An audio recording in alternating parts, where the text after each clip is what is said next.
Little Women by Louisa May Alcott. Chapter 1. Playing Pilgrims. "Christmas won't be Christmas without any presents," grumbled Joe, lying on the rug.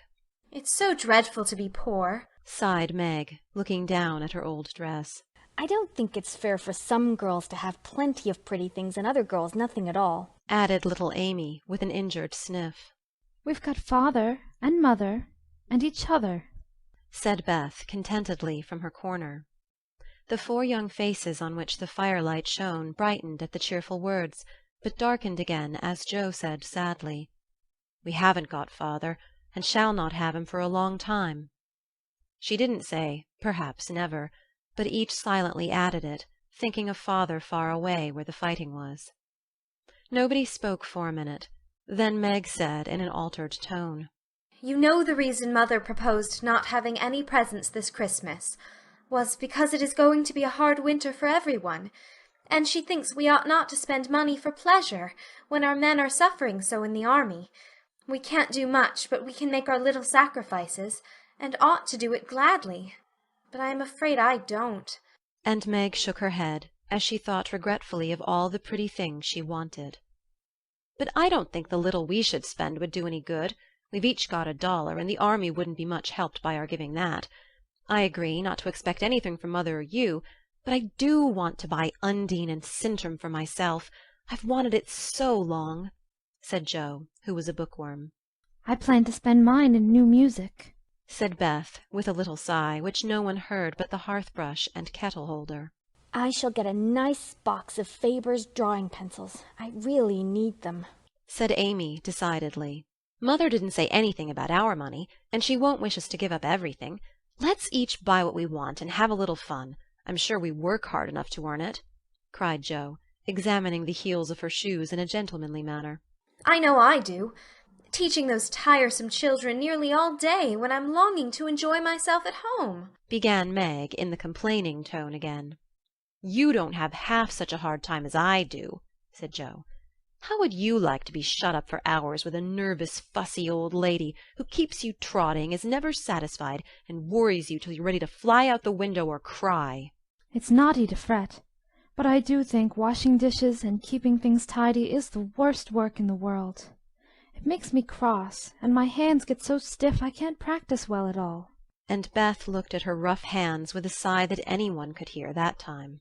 "I don't believe any of you suffer as I do," cried Amy. "for you don't have to go to school with impertinent girls who plague you if you don't know your lessons, and laugh at your dresses, and label your father if he isn't rich, and insult you when your nose isn't nice." "If you mean libel, I'd say so, and not talk of labels as if Papa was a pickle bottle," advised Joe, laughing. "I know what I mean, and you needn't be satirical about it. It's proper to use good words and improve your vocabulary," returned Amy with dignity. "Don't peck at one another, children. Don't you wish we had the money Papa lost when we were little, Joe?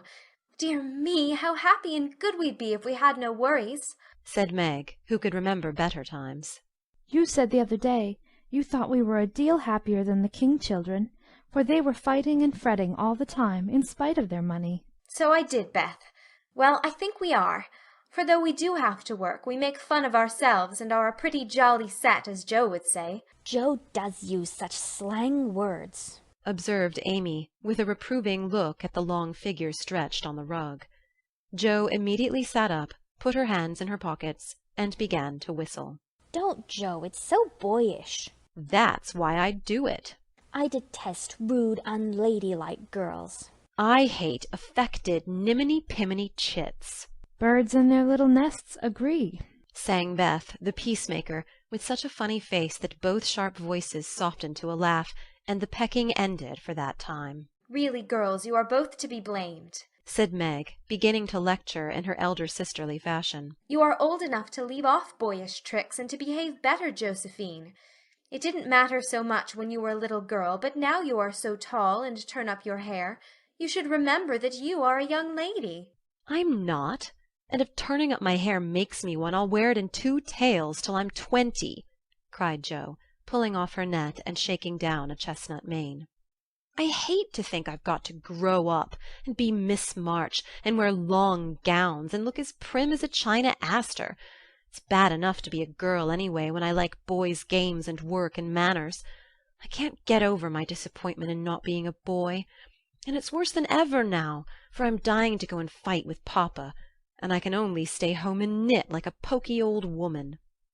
And Jo shook the blue army sock till the needles rattled like castanets, and her ball bounded across the room.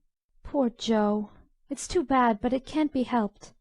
So you must try to be contented with making your name boyish, and playing brother to us girls," said Beth, stroking the rough head with a hand that all the dishwashing and dusting in the world could not make ungentle in its touch. "As for you, Amy," continued Meg, "you are altogether too particular and prim. Your airs are funny now, but you'll grow up an affected little goose if you don't take care. I like your nice manners and refined ways of speaking when you don't try to be elegant. But your absurd words are as bad as Jo's slang." "If Jo is a tomboy, and Amy a goose, what am I, please?" asked Beth, ready to share the lecture. "You're a dear and nothing else," answered Meg warmly, and no one contradicted her, for the mouse was the pet of the family.